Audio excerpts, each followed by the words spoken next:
হাম সংক্রমণ ও চিকিৎসার খবর জানাতে এই মুহূর্তে বাংলাদেশ শিশু হাসপাতালে আছেন সহকর্মী ওবায়দুল্লাহ মামুন।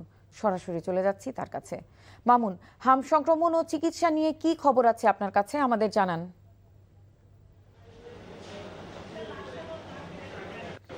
প্রথমেই আপনাকে বলি যেটি হচ্ছে যে হামের কোনো সুখবর এই মুহূর্তে আমার কাছে বা আমাদের হাতে নেই। সেটি হচ্ছে যে গত ২৪ ঘন্টার যে তথ্য স্বাস্থ্য অধিদপ্তরে পাঠানো যে তথ্য, সেই তথ্যেও দেখা যাচ্ছে যে প্রায় ৫৪,৯০০ জন রোগী এই ১৫ মার্চ থেকে এই পর্যন্ত আক্রান্ত হয়েছে এবং ৫ জনের মৃত্যু হয়েছে।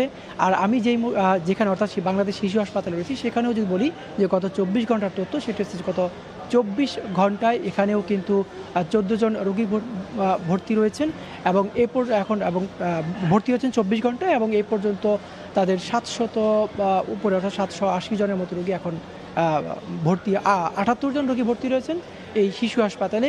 আর আরেকটি বিষয় যুক্ত করতে চাই, সেটি হচ্ছে যে গতকাল বাংলাদেশ শিশু হাসপাতালের একজন অধ্যাপক যে তথ্যটি দিয়েছিলেন যে আগামী মাসখানেকের মধ্যে হামের যে প্রকোপ সেটি কমে আসবে, কিন্তু বাস্তব যে চিত্র বা সেটি হচ্ছে যে শিশু হাসপাতালে বারান্দায় দাঁড়ালে কিন্তু প্রতিনিয়ত প্রতি ১০ মিনিট পর কিন্তু দেখা যাচ্ছে যে বিভিন্ন মানুষ রোগী ভর্তি করতে আসছেন, কারো আইসিইউ লাগবে, কারো লাইফ সাপোর্ট লাগবে, এরকম কিন্তু বিভিন্ন রোগীরা আসেন। কিন্তু তারা নানা সীমাবদ্ধতার কারণেই রোগীর অভিভাবক বা রোগীদের যেমন আর্থিক সীমাবদ্ধতা রয়েছে, হাসপাতাল কর্তৃপক্ষের তেমনি সিট বা তাদের যে সক্ষমতা সেটিও আসলে সীমাবদ্ধতা থাকার কারণেই কিন্তু হামের কারণেই এখন আসলে খুব একটি ভালো পরিবেশ বা ভালো পরিস্থিতি নেই, সেটি কিন্তু আসলে বলা যাচ্ছে।